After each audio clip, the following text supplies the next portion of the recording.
España no puede ser de unos contra otros. España debe ser de todos y para todos. Así lo ha querido la sociedad española desde hace más de 40 años. Así lo sigue queriendo y, sobre todo, así lo merece. Buenas noches. Desprecio y boicot de los nacionalistas, separatistas y proetarras a Felipe VI. Hoy se ha inaugurado en el Congreso de los Diputados la 14ª legislatura con la presencia de sus majestades y la ausencia de estos grupos en la Cámara. Minutos antes de que comenzase ese acto solemne, Junts per Cat, Esquerra, la CUP, Bildu y el BNG han leído un manifiesto conjunto atacando a la corona. Bajo el título de "No tenemos rey, democracia, libertad y república", han calificado al rey de franquista, exigiendo que la monarquía rompa con la clase política. Los mismos que hoy han atacado a Felipe VI son los socios de gobierno de Pedro Sánchez. Son los mismos que se sientan como diputados mientras no acatan la legalidad monárquica y que día tras día atacan a la Constitución.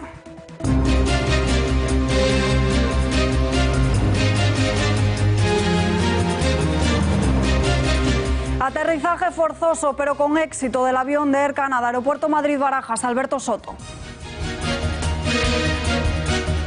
Pues en estos momentos en Barajas lo que hay es mucha expectación. Nos encontramos en la terminal número 1. Aquí se ha habilitado una sala para los familiares de esos pasajeros que iban en el vuelo de Air Canada. Estamos muy pendientes de esa salida que esperamos se produzca en unos minutos. El vuelo aterrizaba con éxito. En unos minutos les contamos todo lo que ha dado la jornada aquí en el aeropuerto.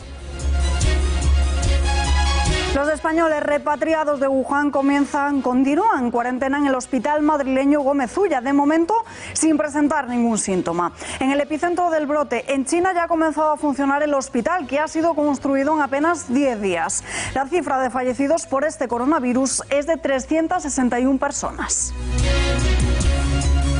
Tras una semana de movilizaciones, el Ministerio de Agricultura ha cercado posturas con las organizaciones agrarias para intentar frenar la situación que vive el campo. Encima de esa mesa ha estado el problema de los precios y los costes de producción, la reforma de la PAC y los acuerdos comerciales con otros países.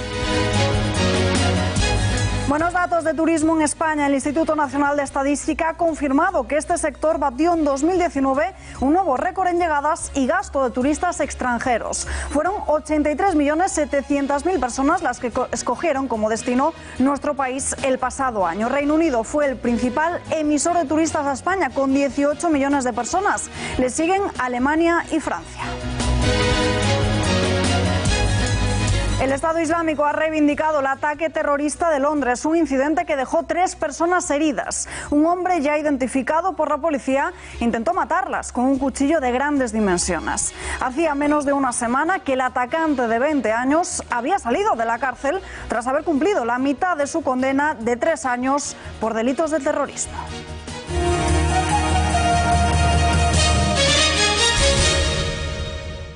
Equipajes y está tardando.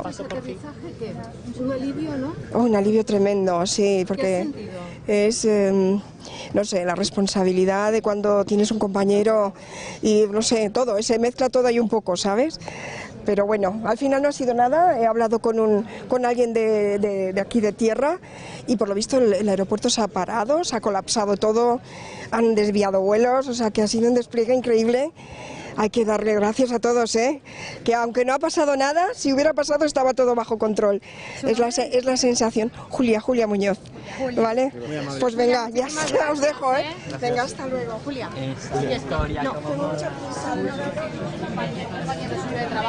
Eran las declaraciones de una de esas personas, de más de 130 personas que se encontraban en ese avión que durante horas ha estado sobrevolando el cielo de Madrid y también en las cercanías de la capital para poder quemar el combustible que tenía para poder realizar ese aterrizaje forzoso en el aeropuerto de Madrid-Barajas. Este mediodía saltaba la alarma cuando conocíamos que un avión de Air Canada que se dirigía hacia Toronto había tenido que estar circulando por el cielo de Madrid, ya que había perdido una de esas piezas necesarias para poder su despegue. Tras más de 4 horas sobrevolando la ciudad, pocos minutos después de las 7 de la tarde, ha podido aterrizar en el aeropuerto sin incidentes. Alberto Soto, última hora. Muy buenas noches.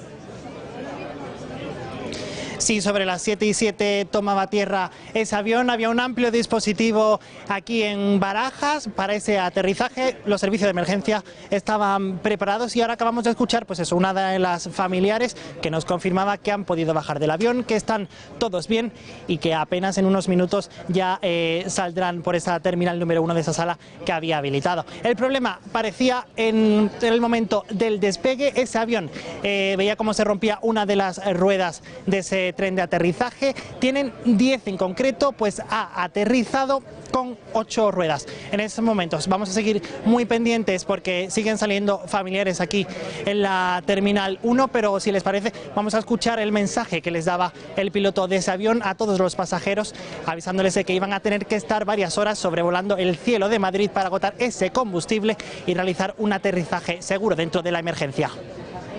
En estos momentos estamos dirigiéndonos hacia el aeropuerto de Barajas y vamos a volver a Madrid para aterrizar, porque como saben tuvimos un pequeño problema con una de las ruedas del avión en el despegue. Entonces, como estamos muy pesados en cuestión de combustible, nos tenemos que deshacer un poco de combustible antes de poder aterrizar, y aterrizaremos en algunos minutos más. Cuando estemos listos para el aterrizaje les informaremos.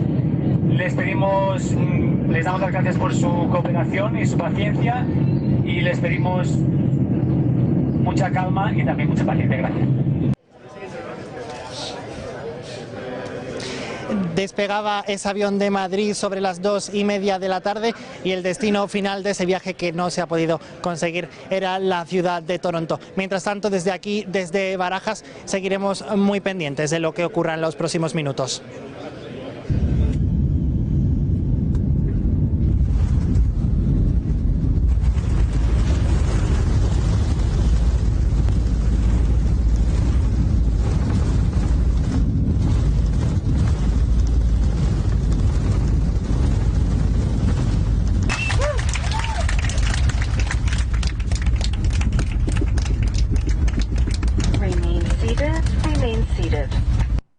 Parece que el aeropuerto de Madrid-Barajas está siendo hoy el epicentro del caos, porque esta misma mañana se ha cerrado el espacio aéreo durante 2 horas por la presencia de drones. Alberto, ¿se ha detenido ya a los responsables? Sí, Alba, de momento la Guardia Civil y la Policía están investigando la situación que ha ocurrido esta mañana en el entorno del aeropuerto de Madrid-Barajas. Ya sí es cierto que han identificado a un par de personas en paracuellos del Jarama, pero siguen las investigaciones. Lo cierto es que este aeropuerto ha permanecido colapsado durante 2 horas. No han salido vuelos ni tampoco han llegado. Muchos de ellos han tenido que ser desviados incluso a otros aeropuertos. Hay que decir que los causantes de este problema, los que han sobrevolado ese dron por el aeropuerto de Barajas, se pueden enfrentar a importantes sanciones.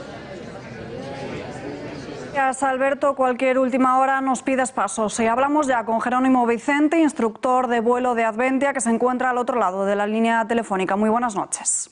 Hola, buenas noches, Alba. Sobre el aterrizaje forzoso, ¿qué protocolo se lleva a cabo en estos casos?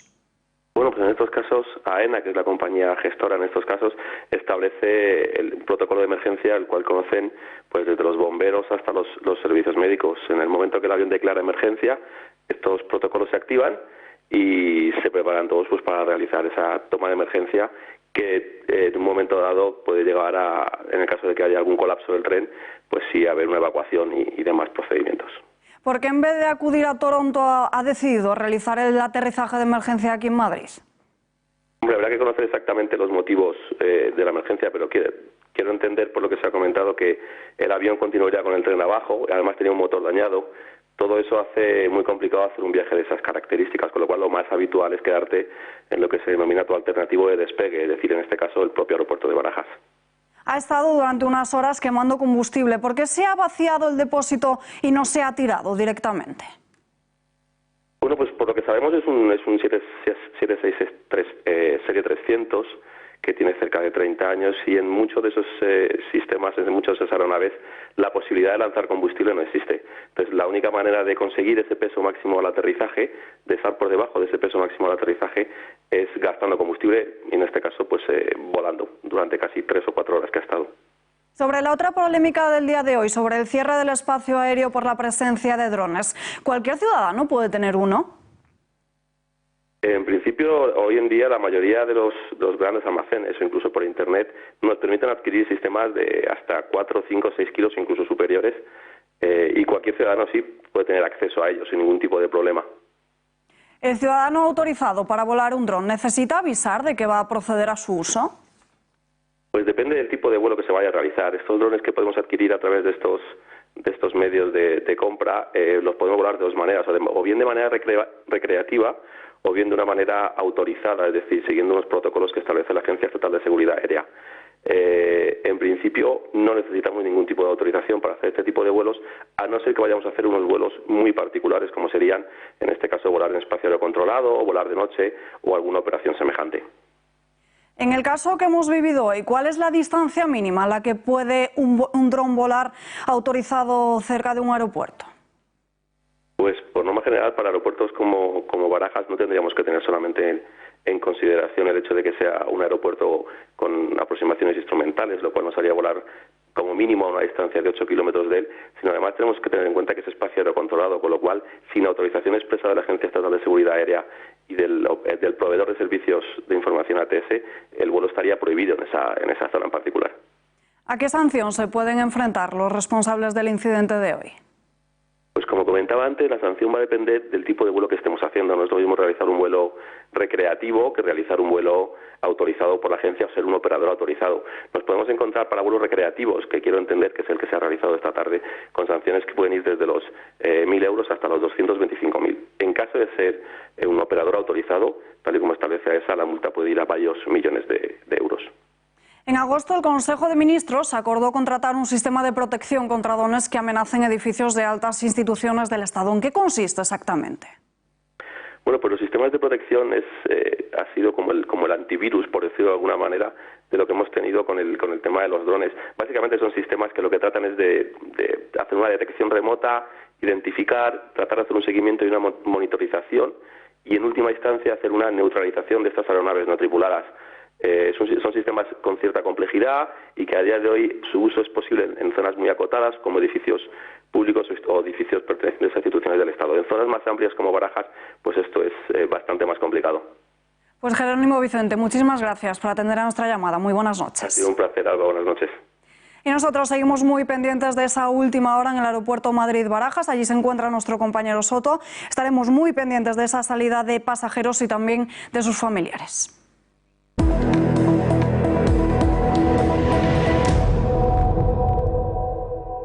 Que esta legislatura sea provechosa para todos los ciudadanos y los intereses generales de España. Que sirva también para recuperar y fortalecer la confianza de los ciudadanos en sus instituciones. En las pasadas elecciones del 10 de noviembre, millones de españoles, hombres y mujeres, depositaron en las urnas su confianza en sus señorías. España no puede ser de unos contra otros.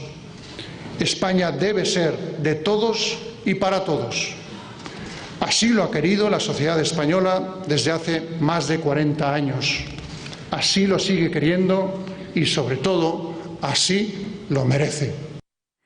Apertura oficial de la 14ª legislatura con una llamada de Su Majestad a la concordia y al respeto a la Constitución. Felipe VI ha presidido esa sesión de apertura de la legislatura tan solo una hora después de que los representantes de los partidos secesionistas con escaño en el Congreso hayan leído un manifiesto conjunto. En él, Junts per Cat, Esquerra, CUP, Bildu y el BNG no reconocen al rey, un ataque a la corona bajo el título de No tenemos rey, democracia, libertad y república, en el que piden que la monarquía deje de tutelar a los gobiernos y parlamentos que emanan de la voluntad popular. Descalificaciones y críticas para justificar su ausencia, su plantón al rey en esta apertura de legislatura. No tenemos rey. Democracia, libertad y repúblicas. La monarquía española y su máximo exponente, el rey de España, no nos representa. La sociedad catalana, vasca y gallega rechazan mayoritariamente la figura de una institución anacrónica, heredera del franquismo. En el camino democrático hacia la libertad a la que aspiramos, el rey no es un interlocutor válido para nosotros, ni tiene la legitimidad de nuestros pueblos, ni le reconocemos ninguna función política. Menos aún cuando su papel para con nuestras naciones no ha sido otro que el de intentar imponer proyectos y valores antidemocráticos. La monarquía española es un estamento que no responde a los valores republicanos de libertad, igualdad y democracia que tanto los ciudadanos y ciudadanas de nuestros pueblos como las mayorías sociales del Estado anhelan. Una democracia real solo será posible desde la ruptura con la herencia, las bases y valores que representa el rey y su figura.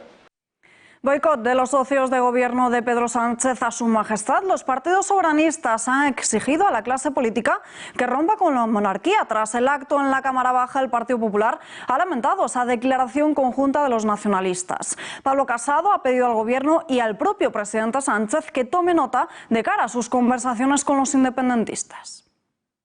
Creo que hoy ha sido un día de contrastes porque el discurso del rey ha sido un discurso de concordia, de mirar al futuro, de estar orgullosos de nuestra Constitución que nos ha permitido los 40 mejores años de nuestra historia, pero hemos lamentado la rueda de prensa previa que los socios de este gobierno han hecho insultándole, no ya por ser el rey, sino por ser nuestro rey, por ser el jefe del Estado que los españoles decidieron en la Constitución libremente a la hora de adoptar una monarquía parlamentaria como forma del Estado.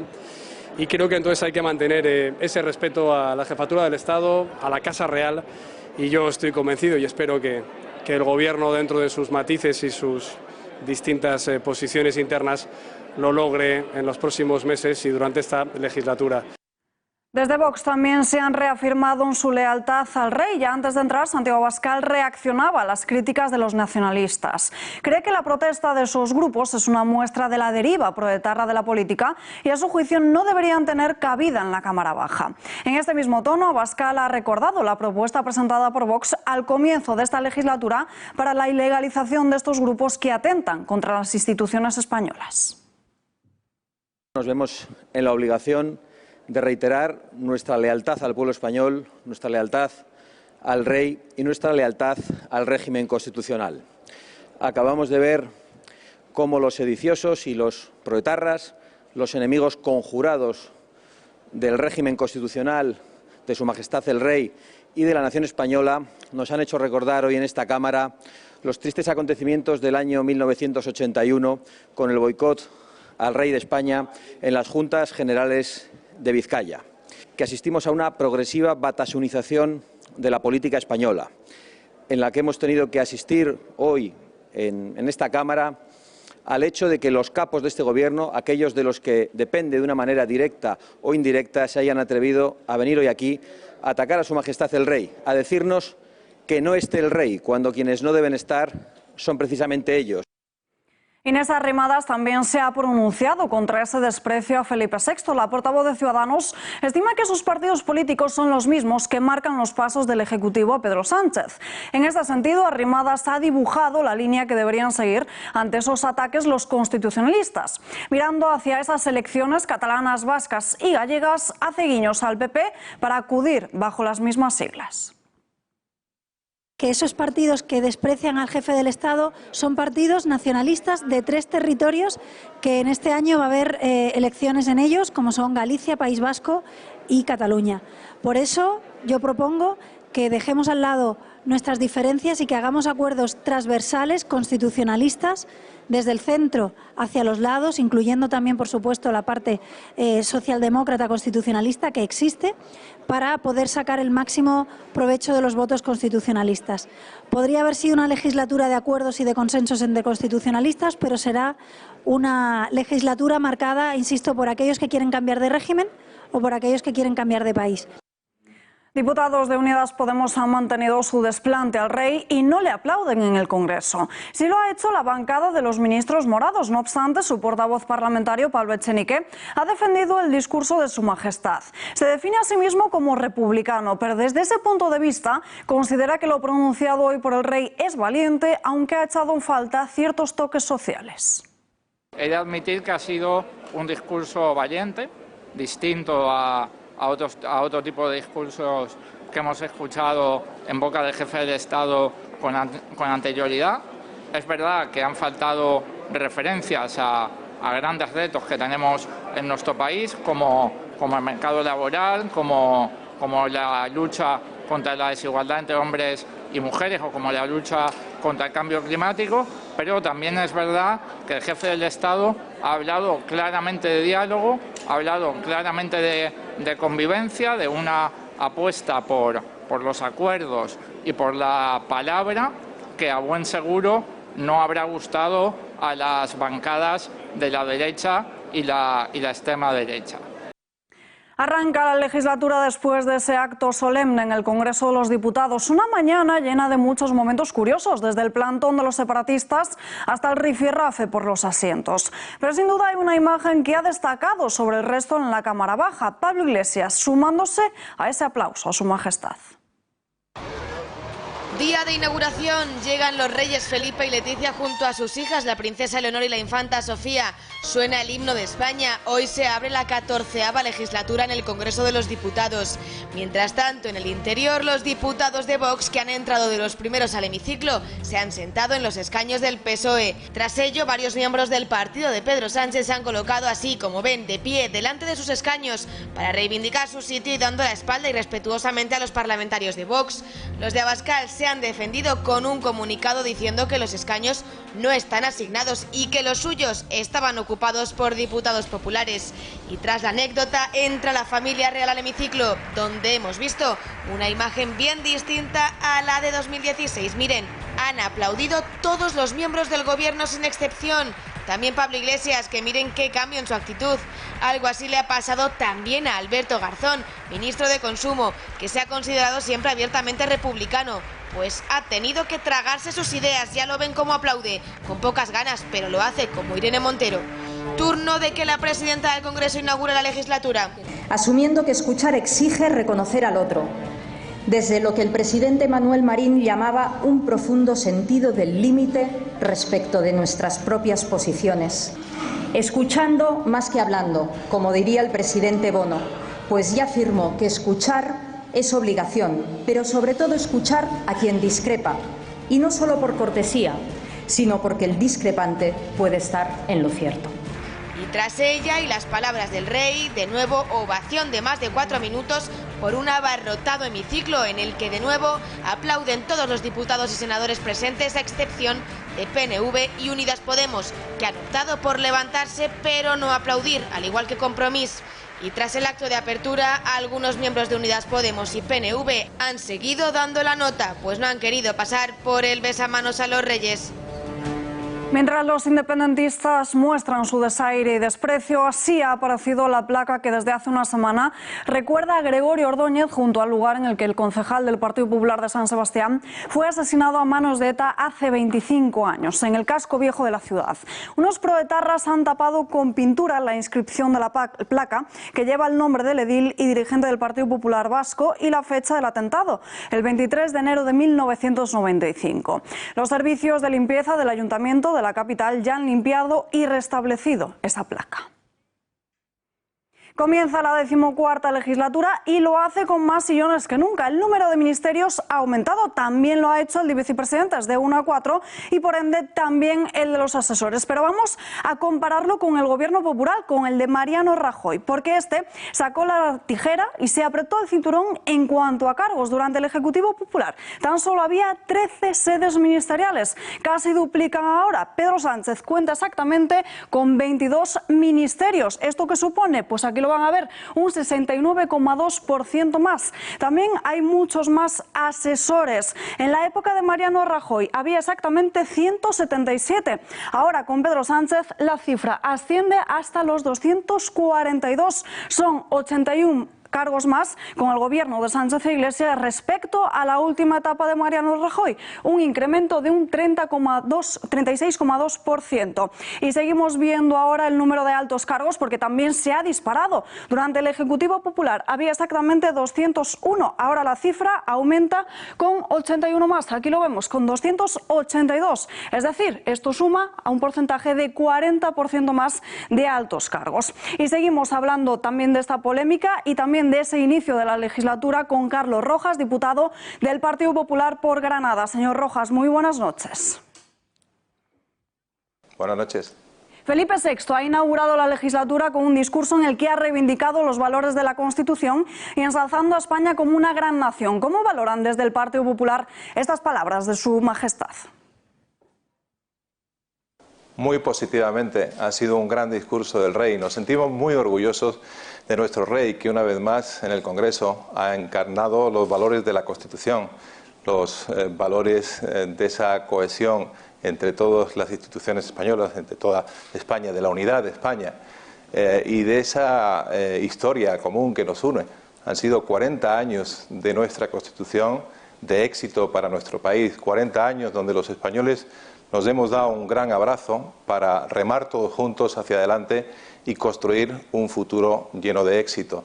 Hace falta que sigamos en esa dirección y precisamente el rey nos ha hablado de eso, de una España unida, enfocando los grandes retos, pero para que esos retos los podamos conseguir tenemos que estar todos unidos trabajando en esa misma dirección del futuro de España. 49 diputados de Esquerra, Bildu y Benegano han acudido al Congreso porque va el rey. Antes de que comenzase ese acto, han leído un texto conjunto en el que han calificado a Felipe VI como franquista, asegurando que intenta imponer valores antidemocráticos, un ataque a la corona en toda regla. Me parecen unas declaraciones gravísimas que no podemos compartir en absoluto. Y creo que el señor Sánchez debería salir también a pedir explicaciones. Lo que pasa es que, claro, algunos de esos que han hecho esas declaraciones son sus socios, los que lo han apoyado, son los que van a estar apoyándolo en este camino al gobierno que tiene pinta de ser el más radical de la historia de nuestra democracia, el gobierno de Pedro Sánchez. Es una pena, pero yo quiero lanzar un mensaje también de futuro para España, para los españoles. Tenemos una gran alternativa que se llama Partido Popular y Pablo Casado, que día a día vamos a estar trabajando por el futuro de España, que día a día vamos a estar denunciando actitudes como esta y a un gobierno de este calado donde se mezclan personas que hacen ese tipo de declaraciones tan injustas como yo diría que irrelevantes porque no se puede tener en consideración a personas que hacen este tipo de declaraciones cuando hablan de falsear la realidad, porque precisamente el rey encarna la democracia, el rey encarna la Constitución, los valores constitucionales de igualdad y democracia que nos hemos dado entre todos los españoles. Los que sí han estado han sido Pablo Iglesias e Irene Montero. Los ministros de Unidas Podemos han aplaudido al monarca, a diferencia de su propio grupo parlamentario. Bueno, una vez más, ejerciendo la incoherencia en la política y en la forma de ser. La incoherencia está asentada, tiene asiento en este gobierno, como hemos visto con esas declaraciones y también con esta forma simbólica, unos aplaudiendo y otros no, que ejercen desde Podemos. Pero Podemos ha sido incoherente desde que nació. Decían que iban a ser los más austeros y ya sabemos en qué chalet y dónde viven. Por tanto, diciendo eso, creo que de forma educada y respetuosa lo estoy diciendo todo.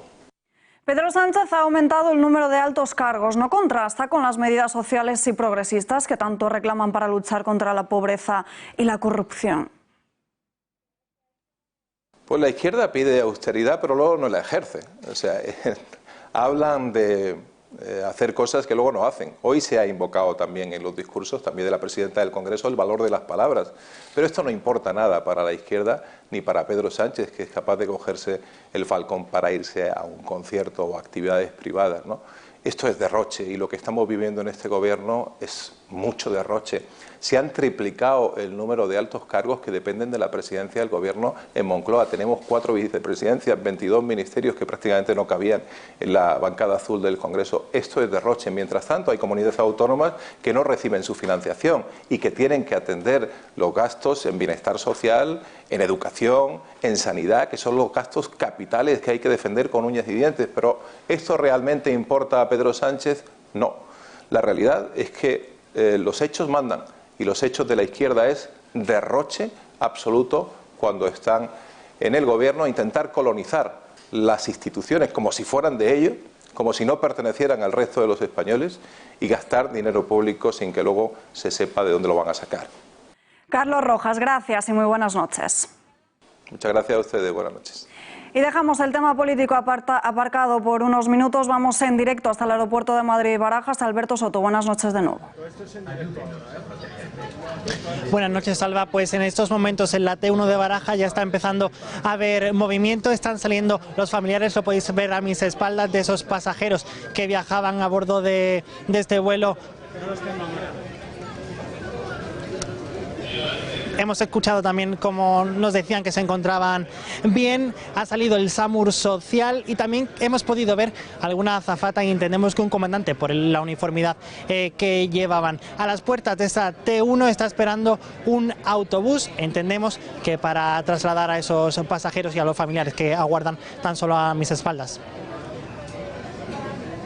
Gracias, Alberto. Cualquier última hora nos pides pasos. Y seguimos con la actualidad del día porque este mismo jueves Pedro Sánchez y Quim Torra van a mantener una reunión en el Palau de la Generalitat. Una cita fijada a las 12 del mediodía y en la que el dirigente autonómico va a poner sobre la mesa de la exigencia la autodeterminación para Cataluña. Un encuentro que desde Moncloa quieren restar importancia y que marcan una ronda de entrevistas con todos los presidentes autonómicos. Por su parte, Esquerra Republicana de Cataluña ha pedido que tras ese encuentro se fije ya el calendario para iniciar ese espacio de diálogo, la mesa de diálogo que acordaron con el PSOE para apoyar a Sánchez en la sesión de investidura.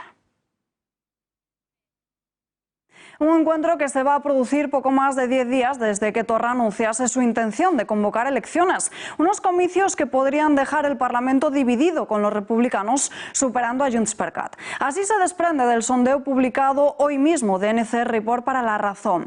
Esquerra pasaría a colocarse en una primera posición con el 21% de los votos, lo que se traduce en 32 escaños. Junts per Cat mantiene el segundo lugar del podio, pero cayendo en votos. Perdería 3 asientos en el Parlamento catalán. Suben los socialistas de los 17 escaños actuales hasta los 24. Pero escenario para Ciudadanos, que de ser el partido más votado en las elecciones de 2017, quedaría relegado a una cuarta posición, perdiendo más de la mitad de sus parlamentarios. Por detrás de los naranjas se colocarían los populares, subiendo hasta los 12 escaños. Los comunes también verían como el número de sus papeletas aumenta hasta conseguir el respaldo de un 8,3%, es decir, 10 diputados. La CUP, por su parte, doblaría su representación parlamentaria, ahí lo están viendo, hasta llegar a los 8 diputados, y Vox entraría en la Cámara Autonómica con 4 escaños. El coronavirus sigue sin control. El brote de esta epidemia se ha cobrado ya la vida de 361 personas, mientras la cifra de infectados se sitúa ya en los 17.000. Aquí en España, el ministro de Sanidad se va a reunir mañana mismo con las comunidades autónomas para tratar las medidas de cooperación frente al coronavirus. Mientras tanto, los españoles que se encontraban en el epicentro del brote cumplen ya su tercer día de cuarentena. El viernes aterrizaban en Madrid los 21 españoles repatriados de Wuhan por el coronavirus. De momento, todos se presentan asintomáticos. Según los médicos, son personas sanas y por ello únicamente les toman la temperatura. Lo hacen mañana, tarde y noche. 3 días después hacen vida normal dentro del aislamiento en el Hospital Gómez Ulla. Antes de entrar a través de los cristales Ya estábamos llorando las dos. E intentan entretenerse. Están como si estuvieran en casa dentro de las dificultades. Pese a las medidas de protección, ya reciben la visita de sus familiares. Tampoco los podemos tocar, las medidas de profilaxis son excelentes. Eso sí, una visita sin contacto físico y de apenas 20 minutos. Y siempre las mismas personas, las medidas son bastante rigurosas de profilaxis. Algunos ya piensan en volver a China en cuanto se calme la situación. Él va a volver, él va a volver. Él tiene su trabajo, su compromiso. En Canarias el gobierno está realizando un seguimiento a las personas que hayan podido tener contacto con el alemán diagnosticado de coronavirus. Lo que se llama seguimiento activo, que consiste en saber si esa persona desarrolla síntomas en los 14 días siguientes. Desde la OMS piden calma ante el virus y que no afecte a las relaciones comerciales y económicas con el país asiático. Y según publica el diario chino The Paper, un grupo de investigadores podría empezar hoy a administrar un medicamento que ya ha resultado efectivo en un paciente de Estados Unidos. Mientras siguen los ensayos clínicos en China, ya han acabado el primer hospital para atender a un número de contagiados que sigue creciendo. Porque te dicen, está bien, pero tú tienes que ver que está bien. En Madrid, los familiares solo esperan que los 14 días de cuarentena pasen rápido. Solo esperamos que no se enfermen ninguno de ellos para que en 14 días puedan salir y ya está. Ada Colau, la alcaldesa de Barcelona, ha enfurecido a las asociaciones de agricultores al diseñar menús escolares con menos carne roja y más proteína vegetal. No porque sean más saludables, sino porque contamina menos. El gobierno de Ada Colau se mete hasta las cocinas de los comedores escolares. ¿Para qué? Para que los niños tengan un menú de lo más ecológico. ¿Proteína vegetal? Sí. 2 días por semana y en el segundo plato, como champiñones, legumbres o guisantes. Proteína animal, depende. En los primeros platos, ni hablar. En los segundos, 3 días a la semana. Pollo, conejo, huevo, pescado, pero tan solo uno de ellos carne roja. Solo un día. Todo para reducir los gases de efecto invernadero. Sí, han oído bien. Medidas medioambientales en las que se empeñan los llamados gobiernos del cambio. Incorporan productos de temporada, proximidad y ecológicos para una dieta más saludable y baja en carbono, según han anunciado. Reequilibrar la proteína animal y la vegetal para mejorar la salud y reducir los gases de efecto invernadero. 6 escuelas de Barcelona van a llevar a cabo esta iniciativa en sus menús escolares de manera piloto para analizar el funcionamiento o no de esta medida, que se encuentra dentro de la declaración de emergencia climática que ha impulsado el consistorio para rebajar las emisiones contaminantes en la ciudad. El ayuntamiento argumenta con esta medida que la producción de alimentos es culpable de entre 1/4 y 1/3 de las emisiones de gases con efecto invernadero de todo el mundo. Veremos si funciona. El atractivo de España parece que ha sido más fuerte durante el año pasado de 2019 por el turismo. Los datos lo ponen de manifiesto, cerrando el ejercicio anterior con 83 millones de viajeros, lo que supone un porcentaje mucho más alto que en el 2018. Los principales países de origen de turistas fueron Reino Unido, Alemania y Francia, récord de turistas con mayor gasto. El sol nos ha posicionado, pero nuestro país no vive del turismo solo en verano. España es una de las opciones preferidas por los visitantes internacionales durante todo el año. En 2019 se vuelve a batir un récord, 83,7 millones de turistas. Supone un crecimiento del 1,1% con respecto a 2018. Los que nos visitaron gastaron 92.278 millones de euros.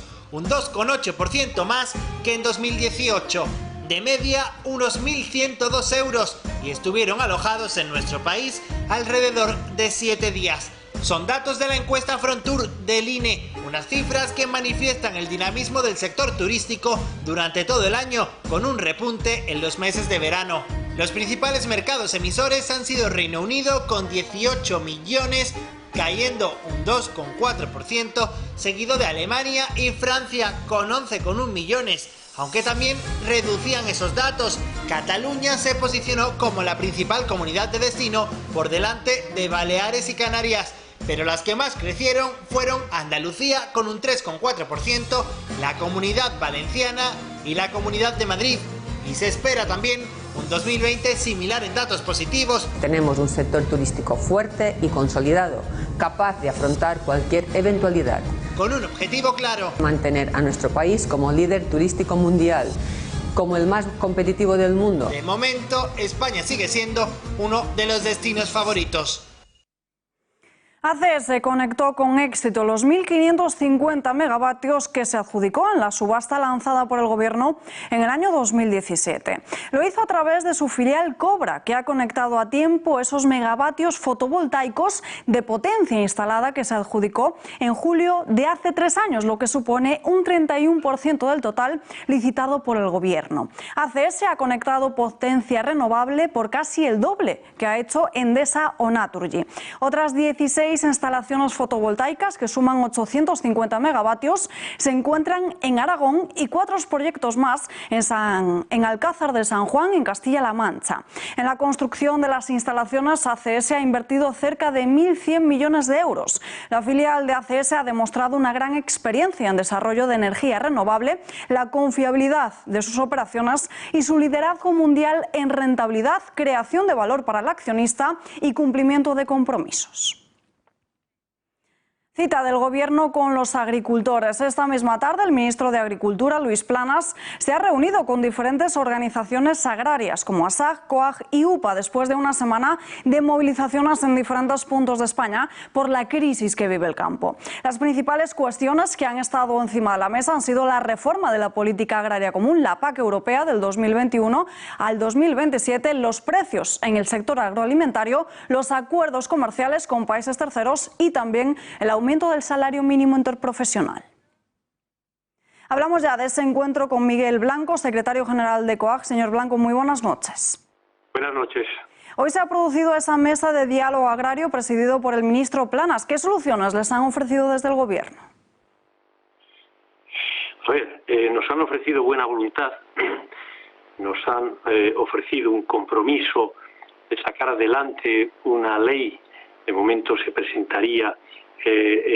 nos presentaría un anteproyecto de ley de reforma de la actual ley de cadena, que es del 2013, con el fin de evitar las ventas a pérdidas, con el fin de establecer unas referencias de precios que puedan servir después como referencia a sí mismo para los contratos agrarios, que en principio el planteamiento teórico, bueno, pues está en sintonía con las cosas que estamos planteando.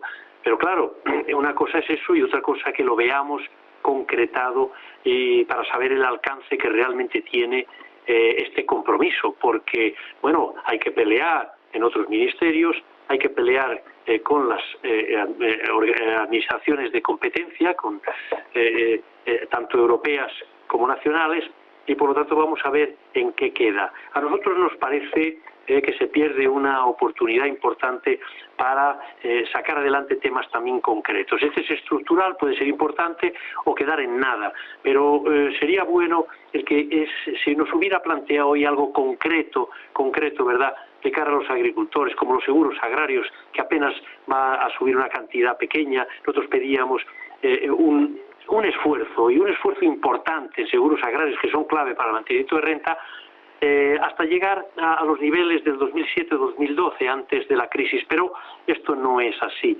También querríamos, evidentemente, junto con otros ministerios, porque al fin y a la postre aquí tienen que implicarse otros ministerios, hacer determinadas políticas fiscales, un IVA compensatorio para los ganaderos, un IVA reducido en electricidad y gasóleo, una exención de impuesto de electricidad para la ganadería, la tarifa eléctrica, que es muy cara y que hay que reducir haciendo contratos de doble potencia para los regantes, una compensación por los costes laborales que aumentan de una manera muy importante, y sin embargo todo eso ha quedado en el aire. Sí, bueno, bien, está bien que se comprometan a luchar por un marco financiero para la PAC, al menos que no haya recortes. Nosotros entendemos que no solo no tiene que haber recortes en la PAC, sino que se tiene que reforzar, puesto que se van a reforzar también las exigencias sobre todo medioambientales, del Plan Verde Europeo, y que evidentemente van a condicionar nuestras ayudas y van a condicionar nuestros costes de producción también. ¿Qué pasa con los aranceles de Estados Unidos? ¿Les han dado un mensaje de tranquilidad con este tema? No, al contrario. Es decir, está la situación muy complicada. muy complicada, según nos traslada el propio ministro. Ya no solamente se están aplicando y ya nos están desplazando realmente del mercado, el aceite de oliva, el vino, determinados lácteos y otros, el mercado de los Estados Unidos con este 25% que se aplicó a partir de octubre del año pasado, sino que a partir de la nueva lista que se hizo pública el 13 de diciembre y está en el aire el que se pueda ampliar el número de productos, la cuantía o cantidad de producto y por supuesto también el arancel. Si esto es así, nos dan el jaque mate definitivo en el mercado americano y no parece que se vislumbre ninguna expectativa positiva. Y ya por último, una pregunta muy rápida. ¿Van a seguir con las reivindicaciones, con las protestas en las calles? Sí, no cabe duda, no cabe duda. Toda esta semana de febrero y la siguiente también, la primera y la segunda semana de febrero, se van a mantener. De hecho, se están sumando provincias a la movilización, Asturias como región, Sevilla, determinadas provincias como Córdoba, Málaga, etcétera, mañana Toledo, posteriormente en Madrid regional, etcétera. Es decir, se está incrementando, si cabe Murcia también para el día 21, es decir, se está incrementando, está extendiéndose como una mancha de aceite, ¿verdad?, la reivindicación y la movilización, porque de momento no se nos ha ofrecido nada concreto. De momento, bueno, puede sonar bien la cuestión relativa a la ley de cadena, pero hay que verlo, cómo se concreta, es a medio plazo y nosotros queremos que haya medidas también a corto plazo, porque el sector está atravesando una situación bastante insostenible. Pues Miguel Blanco, muchísimas gracias por atender a nuestra llamada. Muy buenas noches. Muchas gracias y buenas noches. Simuló haber sido violada poniéndose pegamento en la vagina. Hoy ha comenzado en León el juicio contra esta mujer que simuló haber sido víctima de un secuestro y una agresión sexual a los que acusaba a su exnovio. La historia de Vanessa Gesto sobre unos hechos que habrían ocurrido en octubre de 2016 eran falsos. Unas acusaciones que llevaron a su anterior pareja a salir y entrar continuamente en la cárcel. La mujer está acusada de los delitos de denuncia falsa, simulación de delito y abandono de familia. La Fiscalía solicita 11 años y 8 meses de prisión para la acusada y otros 11 años para la persona que cooperó en la comisión de los delitos de los que se le acusa. 13 personas están siendo investigadas por la comercialización ilegal de productos cárnicos. Las irregularidades se hallaron cuando se realizó una inspección realizada por los veterinarios de Cáceres en unos jamones procedentes de una empresa cárnica. En ese momento se vio que había información incompleta en los documentos aportados, coincidencia de fechas de expedición de los mismos productos por distintos operadores y referencia a direcciones de empresa que no estaban registradas por las autoridades sanitarias. Los detenidos están acusados de ser presuntos autores de delitos de estafa, falsedad documental contra la salud pública y los consumidores, relacionados con la comercialización ilegal de estos productos alimenticios. Y volvemos en directo hasta el aeropuerto Madrid-Barajas. Alberto Soto, muy buenas noches de nuevo, última hora. En estos momentos siguen saliendo los familiares y también los pasajeros que iban en ese vuelo de Air Canada que ha tenido que hacer un aterrizaje de emergencia en esta terminal del aeropuerto Madrid-Barajas, un vuelo que salía a las 2:30 de la tarde y que tenía como destino Toronto. Lo están viendo en sus imágenes. En este momento más de una cuarentena de policías y también guardias civiles están escoltando en sus salidas a los familiares y pasajeros. Hay tal acotación, ese cordón policial es tan grande que impiden a los medios incluso que les preguntemos. La única declaración que nos han hecho es que se encuentran bien, que todos han aterrizado bien y ahora están deseando de llegar de nuevo a sus hogares. Ahí pueden ver otro grupo de pasajeros. Lo han hecho ya en 3 tandas e intuimos, porque había 128 pasajeros en ese vuelo, que aún quedan muchos en esa sala que se ha habilitado aquí en la T1 de Barajas. Gracias, Alberto, y muy buenas noches.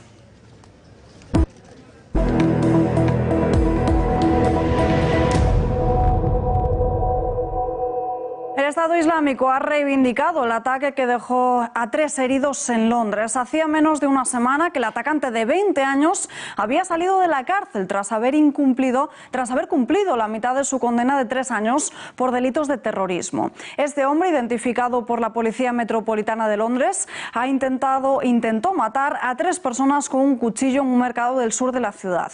El joven fue abatido por los agentes en la calle. De los 3 heridos, uno está hospitalizado en estado muy grave. El ISIS ha asegurado que el atacante era uno de sus combatientes, justificando que actuó en respuesta a los llamamientos a atacar a las naciones de la coalición internacional que lucha contra los yihadistas en Siria y en Irak. La abogada de Evo Morales ha sido detenida en Bolivia. A Patricia Hermosa se le imputan delitos de sedición, terrorismo y financiación del terrorismo en grado de complicidad. Ha sido arrestada cuando se dirigía a la sede del Tribunal Supremo Electoral. Allí debía inscribir la candidatura de Morales para las elecciones del próximo 3 de mayo. El expresidente había entregado a Hermosa y a su otro abogado un poder notarial para que fuesen ellos quienes tramitasen ante el Supremo su candidatura al Parlamento. No hay tiempo para más, nos despedimos ya, pero les dejamos como siempre con Tiempos Modernos y después El gato al agua. Gracias por acompañarnos y muy buenas noches.